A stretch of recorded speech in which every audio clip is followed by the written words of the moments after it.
Hi మామ. Hi రా, ఎలా ఉన్నావు? ఏముంది, రోజు ఆఫీస్ కి వెళ్దాం, ఇంటికి రావడం. నీ సంగతి ఏంటి? నేను మా క్లయింట్స్ ఐటీఆర్స్ ఫైల్ చేస్తున్నా. అవును, జూలై 31 వస్తుంది కదా, నీ ఇన్కమ్ ట్యాక్స్ రిటర్న్ ఫైల్ చేసావా?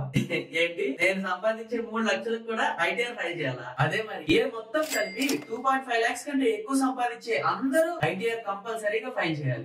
లైట్ తీసుకుని సైలెంట్ గా ఉంటారు. నాకేం తెలియదుగా. నీలాగే చాలా మంది డిపార్ట్మెంట్ ఏం తెలియదు అనుకుంటారు, కానీ నీ శాలరీ ఎంప్లాయర్ రిపోర్ట్ చేస్తాడు, రెంట్ పే చేసేవాడు రిపోర్ట్ చేస్తాడు, ఇంకా ఇంట్రెస్ట్ డివిడెండ్ నీ బ్యాంక్ రిపోర్ట్ చేస్తాడు. ఇవన్నీ నువ్వు పాన్ కార్డ్ తో లింక్ చేసి గుర్తు పెట్టుకో. నువ్వు గానీ ఐటీఆర్ ఫైల్ చేయలేదు అనుకో, ఇప్పుడు డిపార్ట్మెంట్ వాడు నీకు లవ్ లెటర్ పంపిస్తాడు. బాబు, నీకు అందరూ ఇంత ఇన్కమ్స్ ఇచ్చారంట, వాటిమే ట్యాక్స్ కట్టి అని. ఇంకా నీకు నువ్వుగా కట్టుంటే ఈ ట్యాక్స్. కానీ ఇప్పుడు డిపార్ట్మెంట్ వాడు ఫైండ్ అవుట్ చేసి లవ్ లెటర్ అదే నోటీస్ పంపాడు కాబట్టి ట్యాక్స్ తో పాటు లేట్ ఫీలు, ఇంట్రెస్ట్, పెనాల్టీలు అన్ని కట్టించుకుంటాడు. నీతో మాట్లాడితే రిలీఫ్ వస్తుంది అనుకుంటే లేనిపోని భయాలు పెట్టావు. అయినా వాళ్ళు నోటీస్ పంపిస్తే నాకు అసలు ఏం తెలీదు, ఈ ట్యాక్స్ గురించి ఏమీ తెలీదు, అసలు మాది ఊరే కాదని చెప్పేస్తా. సరిపోయింది. ఇప్పుడు నువ్వు ఇంటికి బైక్ లో రిటర్న్ వెళ్తున్నావు, దాంట్లో ట్రాఫిక్ పోలీస్ ఆపి నీకు హెల్మెట్ లేదనో లైసెన్స్ లేదనో ఫైన్ వేస్తాడు. అప్పుడు ఆ ట్రాఫిక్ పోలీస్ తో నాది ఊరు కాదండి, నాకు ఇక్కడ బైక్ నడపాలంటే లైసెన్స్ ఉండాలని తెలియదండి అంటే వదిలేస్తాడా? లేదు బాబు, నువ్వు బైక్ నడపడానికి రోడ్డు మీదకి వచ్చినావు, ఇవన్నీ తెలుసుకోవాల్సిందే అంటాడు. అలాగే ₹1 సంపాదిస్తున్నా కూడా ఇవన్నీ నువ్వు తెలుసుకోవాలి. సంపాదించడానికి నాలెడ్జ్ తెచ్చుకున్నావు, స్కూల్లోనో కాలేజ్ లోనో చదివి, కానీ టాక్సేషన్ గురించి